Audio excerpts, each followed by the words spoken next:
Hello and welcome to Chop Shop Motors. We're going to do an unboxing today. I've gotten some stuff in and I wanted to share it with you.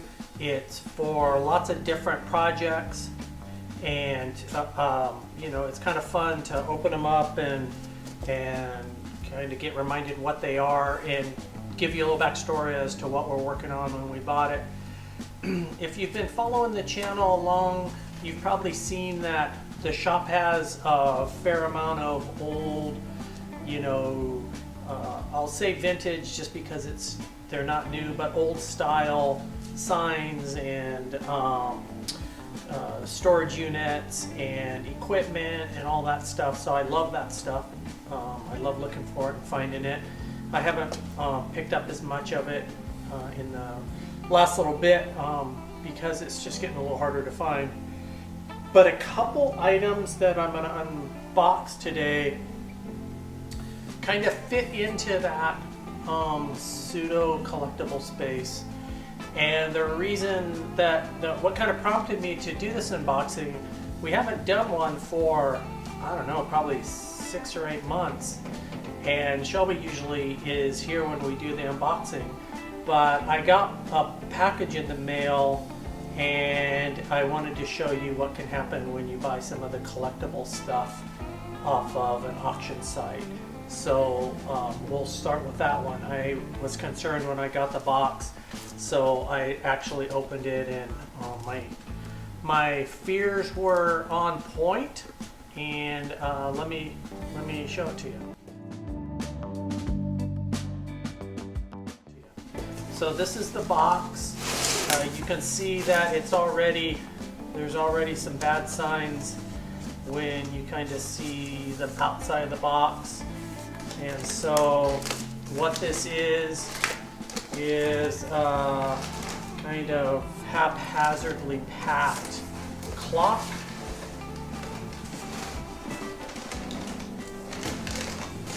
We'll see if I can get it out without doing any more damage. So this is probably a 60s vintage Pepsi Clock.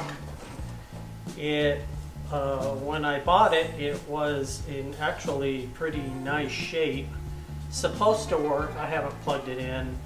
The plastic around the outside this cover is super brittle, and you know, sometimes you should really listen to your gut.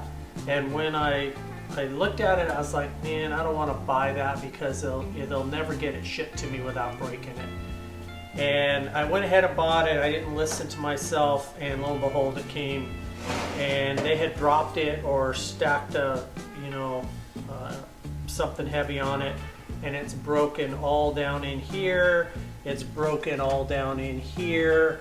And it's just too bad because, you know, this was a really cool old piece, and you know, it got ruined because, quite honestly, because someone didn't pack it well enough. And then the Postal Service is so hard on stuff that if it's not made out of cast iron, you run a risk of having it be destroyed by the time it gets to you. So it did have insurance. We'll see if I'll make a claim on it. We'll see. I mean, maybe I'll get my money back or whatever.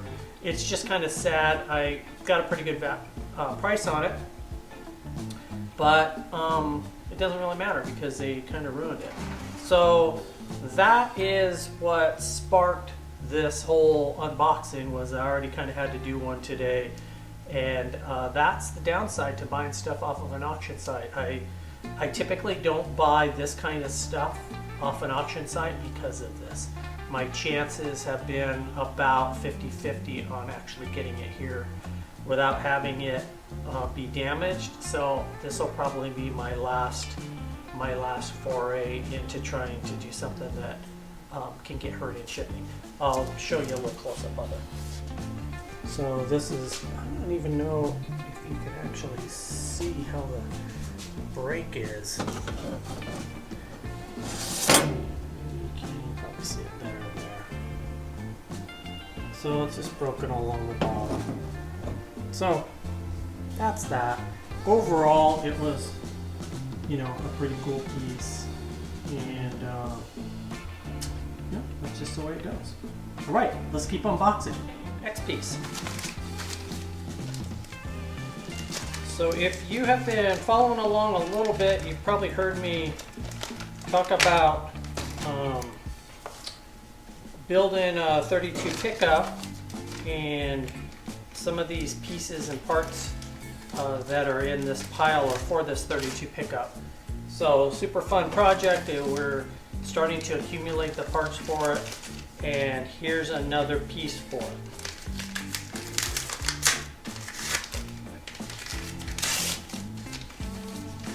So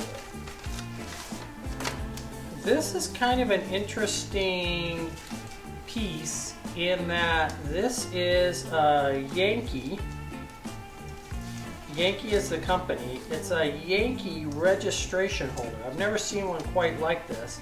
But basically what you do is you mount it inside the vehicle, and you put this piece onto the panel that you're going to mount it to, and then your registration sets inside here, and this pops over it, and you have a kind of one-stop shop registration right there. Kind of a neat thing, just because it's, you know, I mean, they don't make them like this anymore, right? They don't make this kind of stuff like this. So this is probably going to go, I'm thinking I'm going to put it inside the truck somewhere, maybe behind the seat, or somewhere like that, somewhere where I can mount it, and then I'll put 2 thumb screws on it so I could get the registration out if I wanted to. But it kind of fits the motif, you know. I'm sure this was available, this Yankee number 25, I'm sure was available back in '64 when this truck is going to kind of be themed around, and this would have been a cool way to put your registration in. So one of those little details that's kind of fun as you're building the project, and it's all part of the hunt. I'll leave it out, I'll take a close up of it. Okay. Next, the next piece, not sure what this is. That's the problem when you have stuff that you're saving for a while to do an unboxing, you sometimes forget what you got. Okay, so the biggest project of late was the 30-day truck build of the 55, and one of the pieces that doesn't work is the speedometer. So I went out on a huge limb and bought one based on the part number, and if you followed that truck, you know that truck's built out of a couple different kind of versions, like an F250 and it mixed with F100 parts and kind of got a blending. So this is an NOS. It should be NOR, because it's really not new old stock, it's kind of new old rusty. So it's a little bit rusty, it's going to need to get cleaned up and lubed, but this is a new speedometer cable and it's made for that truck, fingers crossed. I hope it actually is the right one. If not, then I spent $8 and bought a NOR speedometer cable that I can't use. But kind of cool. It's a little bit of the risk you take when you're, you know, people don't know really what they're selling, and you don't always have the ability to cross over the part number. I have a lot of part number books for those trucks, but I didn't have one that showed the right part number for that speedometer. So I guess kind of like the clock, I did a little bit of a gamble on it. So that's that piece. Pretty cool. Love that I love that old original Ford stuff. Okay. I know what this one is. It's super heavy. This is, so I love the old hardware and the nuts and bolts and all that stuff from a different time. I think it's just a little bit better quality, and so I tend to kind of buy new old stock fasteners, original fasteners if I can. And when I say fasteners, it's usually like nuts and bolts, things of that nature. So I bought some bolts because they were available and because the price was pretty decent. So these are, there's a couple people that are going to give me a hard time. These are Pittsburgh machine bolts, 5/16 by 1.5 inches, and these are square nuts and square bolts, and they're super cool. You can't find square nuts and square bolts if you're looking for them. And the reason I bought these is because at some point I'm probably going to do some work on some Model Ts that I have. And a lot of the body wood that I would put together and stuff like that would use square hardware. So I bought these. I bought 2 boxes of them.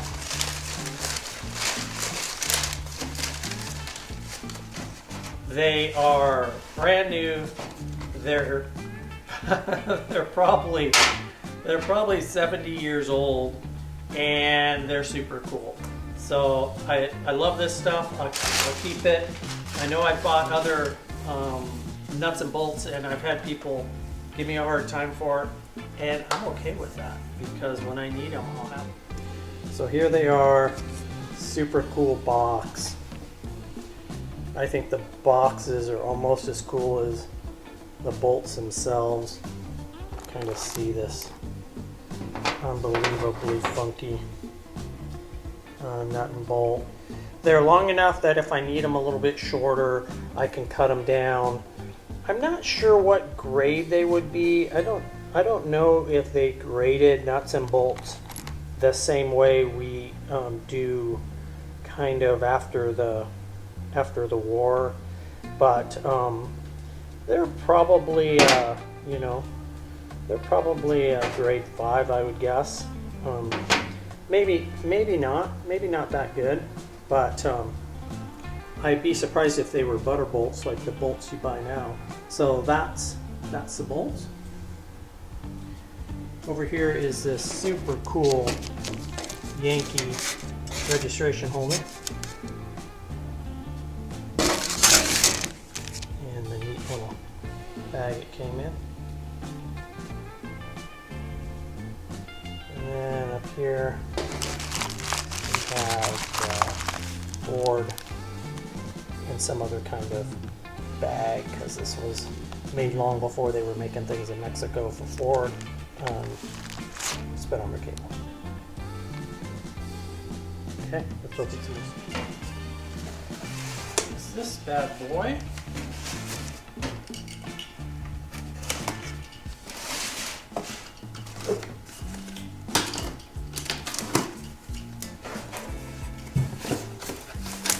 All right, so this is a wiring harness kit. So, as I said, I'm putting together a 32 pickup, and we're a long way away from needing this, but this is a wiring harness kit that's going to allow me to put the truck together. So, comes with a complete fuse box, fuse block, all the wiring to do headlights, to go to the ignition switch, to do the gauge panel. It's got terminals for the headlight buckets. It's got a handful of connectors. It's got some wire ties. It's got probably, I don't know, 80% of what I'll need to wire the truck, but it's got all the electrical, all the wire to do it. So this is a really cool piece. You can spend, you know, all over the place, cost-wise, on wiring harnesses from, you know, 150 to probably 500 bucks, and they all have positives and selling features. This one wasn't super expensive. It has everything I need. It's a 12 circuit. This truck's going to be uber basic, so I don't need anything more than that. It's not going to have air. It's not going to probably have a radio. It's going to basically be, you know, an engine, carburetor, and some halobrines, and we just need a way to get it started. So that's what this is going to be. I'll put this down here. Alright. Okay. Getting pretty close to the end. The next thing should be, I think I know what this is. I'm pretty confident I know what this is. So this is actually the part that led me to the broken Pepsi Clock. I have a really pretty cool old Wins clock that somehow fell off of the wall. And those clocks do not do very well when they hit the ground. Yep, that's what it is. So this is a lens. It's not a glass lens like would have been in that clock. This is a plastic one. I'll show you a picture of the clock. I took the clock and I was like, oh my god, it's garbage. It's junk. And oh nice, a nice little note from the seller. It's garbage. It broke the ring around the outside. The lens shattered. The inside was already, you know, less than perfect, the clock mechanism, but it did work.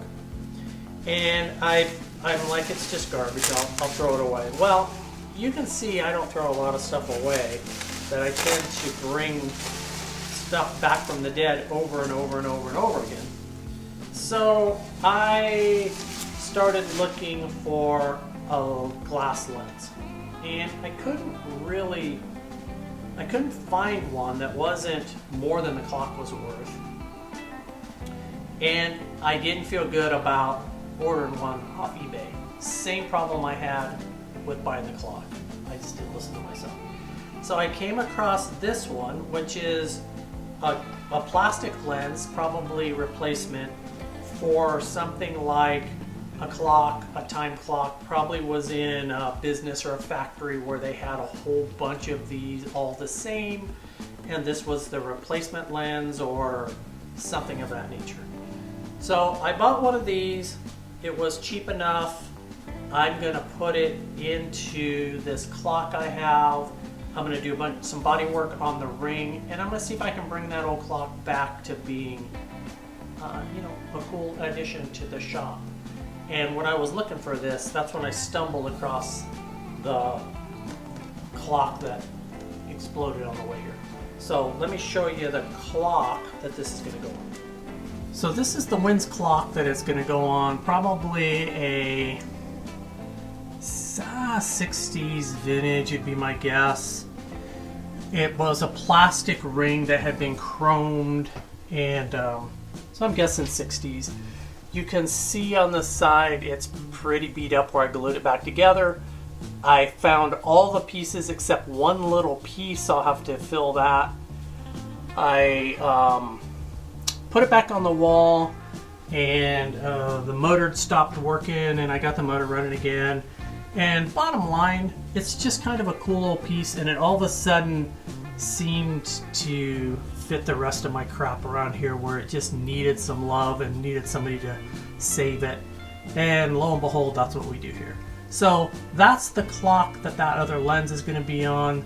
I'll try it, and hopefully it'll clear all the hands and everything will work. And there you go. There's the clock project. Okay, that brings me to the last package. And this package is somewhat of a concern as well, because as you can tell, the U.S. Postal Service is practicing the same care with this one as they did with my other package. So let's open it up.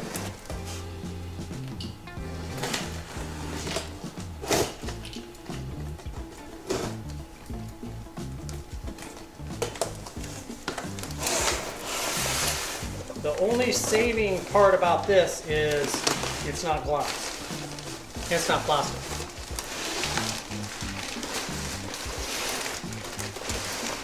It's metal. So let's see.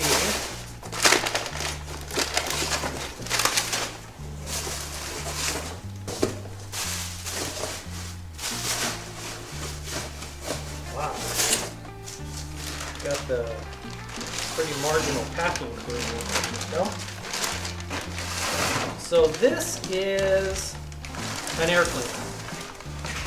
And it looks like, well, it's got a little dent there. So it almost survived.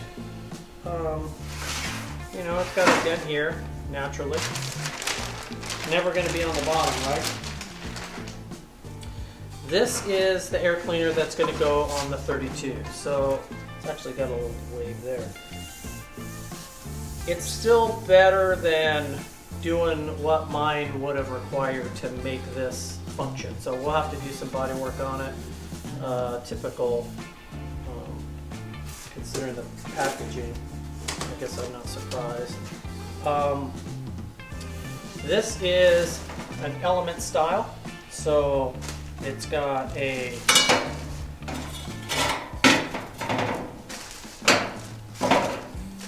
element that falls in there. This slides on there, and voila, there you have it.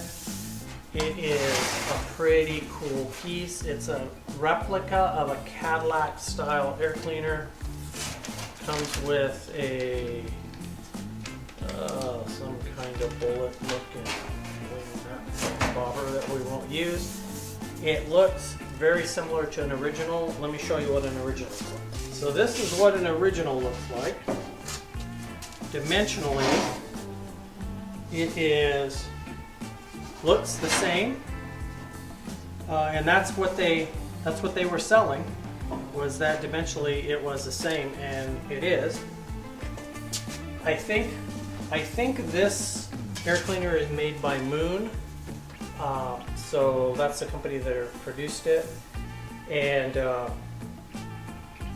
the company that actually made it is, you know, probably overseas would be my guess. I'm betting on it, but it is so close to this that it was just so much easier to get it because it moved the carburetor where it needed to move. So let me show you a little bit up close. So there they are from the front, look quite similar. If you look at the top, I'm sure you can tell from this angle, but the hole for the air cleaner bolt is farther forward on this original Cadillac one. And then on the aftermarket one, the hole is right in the center of the air cleaner. If you look at the bottom, you can see that the base is way forward. This one, I don't know if I can do this with one hand.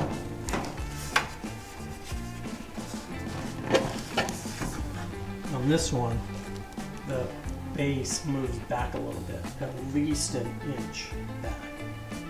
So let me set it on the 32 and see what it's going to look like. So there it is in place on this 32 project.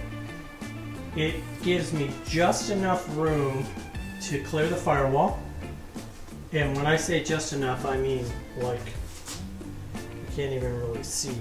It is just enough, like maybe 3/4 of an inch. It's a little farther back than what I figured it would be when I was kind of using the one I had to dummy up what it might look like.